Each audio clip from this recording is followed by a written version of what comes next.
Dr. James McDowell. Thank you, Mr. Speaker.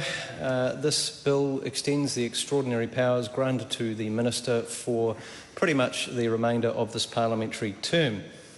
ACT has been consistent in our messaging from the start. The Minister is asking for too much, and even if he was asking for 1 year as opposed to 2 years, we are simply not satisfied with the performance and the execution of these powers over the last year to support it in any way. It is also good and refreshing to hear that the National Party has changed its mind and has come over to our side of this debate.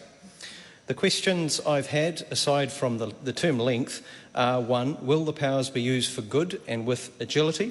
And 2, will they be used in conjunction with a significant and transparent work on immigration policy and, crucially, fixing the worst performing and most dysfunctional government agency in this country? Because that's the big picture. And I do wonder if the Minister will have to ask for additional powers during the rest of this parliamentary term in order to deal with the wide range of self-inflicted challenges. Because these extraordinary powers are a band-aid for failed policy and a lack of vision or even a vague attempt at efficiency. Mr. Speaker, policy needs to recognise the long-term and generational benefits of migration and the economic and cultural benefits that come from the networks that new migrants have in their home countries. What we need is an immigration system that is fit for purpose, simple in its pathways, transparent, and one that rewards and encourages hard work and enterprise. What do I mean by transparency? Well, for one, it's about getting rid of these last-minute announcements, which, to be fair to the Minister, has been a feature of our immigration system for many years, even before he became Minister. It is also about engagement with stakeholders, which has been totally absent from this legislation. We also need to deal with the dual purpose of visas. They've got to be fit for purpose. Delays will resolve themselves by simplifying and streamlining policy, because visa processing delays are a symptom of policy failure. In many cases, policies are designed for one purpose, but they are being used for other purposes. This encourages fraud, is confusing to applicants, it creates enormous processing delays, and frankly, in my experience, INZ staff are often incapable of applying complicated policy.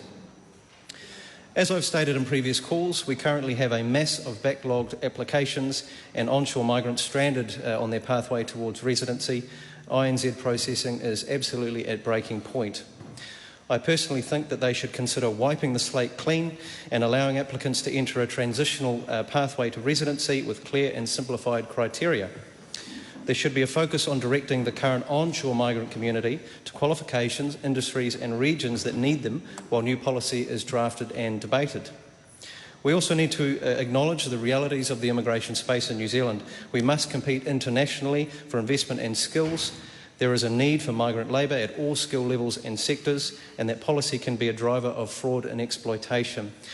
Honesty in a fit-for-purpose immigration system will provide clarity for migrants, reduce abuse, and simplicity will enable operational efficiency, and the criteria can be adjusted to meet the needs of businesses, including RSE employers who have been totally abandoned over the last 12 months, and regions.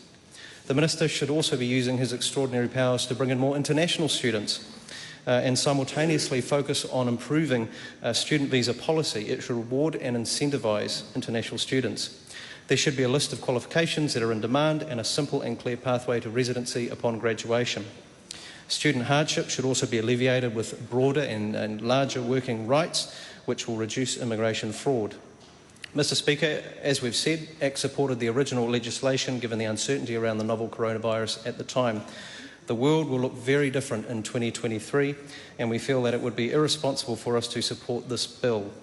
We put our trust in the Minister to use these extraordinary powers wisely and for good to reunite split families, which is well overdue, and to address the long-standing issues at Immigration New Zealand. But alas, all we've heard is excuse after excuse and a border exemption process that fails to meet our expectations. Mr. Speaker, I wish the Minister well in sorting out his department and for developing policies that create real positive change for New Zealand. It would be great to be debating and supporting a new immigration bill that achieves everything I'm talking about, but instead all we've had from the Minister in the immigration space is this bill, a disgraceful power grab that is full of excuses.